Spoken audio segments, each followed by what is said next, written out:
کوئی چیز بھی بے مقصد نہیں بنائی، ہر چیز با مقصد بنائی ہے، اور حضرت انسان کے لیے بنائی ہے تاکہ زندگی گزارنے کے اصول تمہیں پتہ چلیں۔ اسی طرح ہم پر روزے فرض کیے گئے تو اس کا بھی سبب عظیم یہ ہے، سب سے بڑا سبب یہ ہے کہ تمہیں تقوی کا نور نصیب ہو جائے۔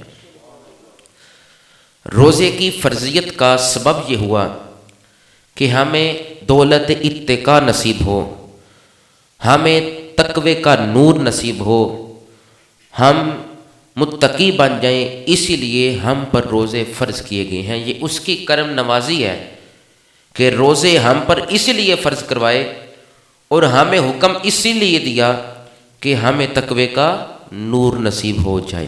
روزے بھی اللہ نے فرض کیے اور امت مسلمہ کو، اپنے بندوں کو ان روزوں کے سبب ان کو متقی بنانا چاہا۔ متقی بندہ کس طرح بنتا ہے؟ متقی بندہ اس طرح بنتا ہے کہ بھوک اور پیاس کی شدت کو برداشت کر رہا ہے۔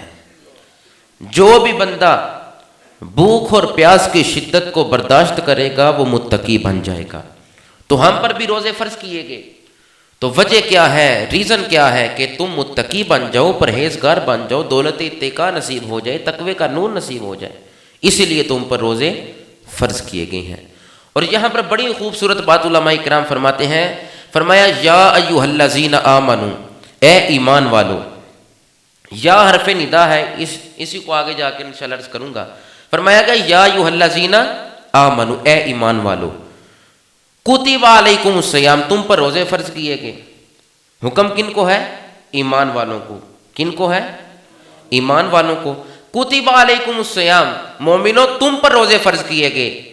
بات ختم نہیں کی، کما کتب علی الذین من قبلکم، تمہارے اندر جذبہ اجاگر کرنا ہے کہ صرف تم ہی نہیں بھوک اور پیاس کی شدت کو برداشت کر رہے، تمہارے اندر جذبہ یہ اجاگر کروانا ہے کہ تم سے پہلے بھی اس بھوک اور پیاس کی شدت کو برداشت کر رہے تھے۔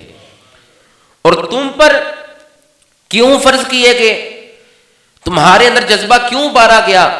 مثال کیوں دی کہ کما کتب علی الذین من قبلکم، تم سے پہلوں پر بھی فرض کیے گئے تھے۔ مثال اس لیے دی تاکہ جذبہ تمہارے اندر آ جائے کہ صرف ہم ہی نہیں رکھ لے، اگر وہ رکھ سکتے تھے تو ہم کیوں نہیں رکھ سکتے۔